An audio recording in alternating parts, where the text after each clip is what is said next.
Kannur കണ്ണപുരത്ത് LDF കൺവെൻഷനിൽ CPM-ഉം CPI-യും അടിയോടടി. CPI നേതാവ് ജിതേഷ് കണ്ണപുരത്തെ പ്രസംഗിക്കാൻ വിളിച്ചതുമായി ബന്ധപ്പെട്ടാണ് തർക്കം.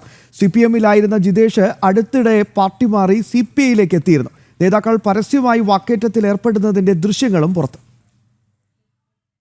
ഭൂരിപക്ഷം നമുക്ക് നേടാൻ വേണ്ടി സാധിച്ചു എന്നുള്ളതിനെ കുറിച്ചും വളരെ കൃത്യമായിട്ടുള്ള പരിശോധന നടത്താൻ വേണ്ടി സാധിക്കുന്നതാണ്. നമ്മൾ മുന്നോട്ടേക്ക് കൊണ്ടുവരുമ്പോൾ ഡിസംബർ മാസം 21-ാം തീയതി 2020 ഡിസംബർ മാസം 21-ാം തീയതി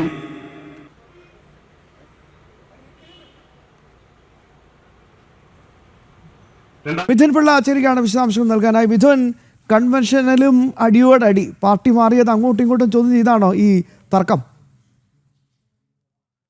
നമുക്കറിയാം, CPM-ന്റെ ശക്തി കേന്ദ്രമെന്ന് അറിയപ്പെടുന്ന ഒരു സ്ഥലമാണ് ഈ കണ്ണപുരം എന്ന് പറയുന്ന സ്ഥലം.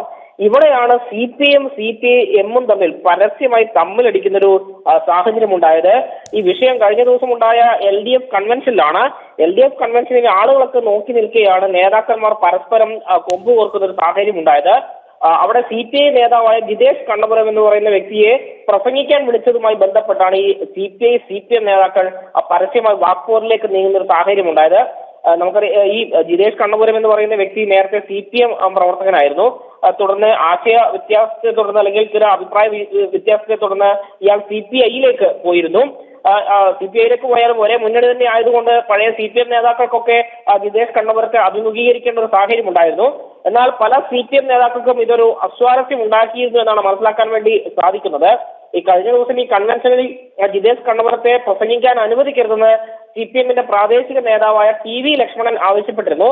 എന്നാൽ CPI-യുടെ നേതാവായ A കൃഷ്ണൻ ഇതിന് വഴങ്ങാതെ വന്നതോടെയാണ് വാക്കേറ്റം ശക്തമായത്. മാത്രമല്ല, ഇരു നേതാക്കളും പരസ്യമായി ഏറ്റുമുട്ടുന്നതിന്റെ ദൃശ്യങ്ങളാണ് ഇപ്പോൾ ഈ പുറത്തു വരികയും ചെയ്തത്. കഴിഞ്ഞ ദിവസവും സമാനമായ സംഭവം ഉണ്ടായതായി പറയപ്പെടുന്നുണ്ട്. അതായത് അവിടെ ഈ ജിതേഷ് കണ്ണപുരത്തെ സംസാരിക്കാൻ അനുവദിക്കുന്നില്ല എന്ന് പറഞ്ഞുകൊണ്ട്, അല്ലെങ്കിൽ അവിടെ അനുവദിച്ചു എന്ന് പറഞ്ഞുകൊണ്ട് CPM നേതാക്കൾ ഈ സമ്മേളന വേദിയിൽ നിന്ന് ഇറങ്ങിപ്പോകുന്ന അടക്കമുള്ള സാഹചര്യങ്ങൾ ഉണ്ടായിരുന്നു എന്നും പറയപ്പെടുന്നുണ്ട്. ഏതായാലും ഉള്ളിൽ കൂടി ഉണ്ടായിരുന്ന ഈ ഒരു പൊട്ടിത്തെറി ഇപ്പോൾ LDF കൺവെൻഷനിൽ തന്നെ പരസ്യ തർക്കത്തിലേക്ക് നീങ്ങിയിരിക്കുന്നു, അല്ലെങ്കിൽ പരസ്യ പൊട്ടിത്തെറിയിലേക്ക് നീങ്ങിയിരിക്കുന്നു എന്ന് തന്നെ പറയേണ്ടിയിരിക്കുന്നു.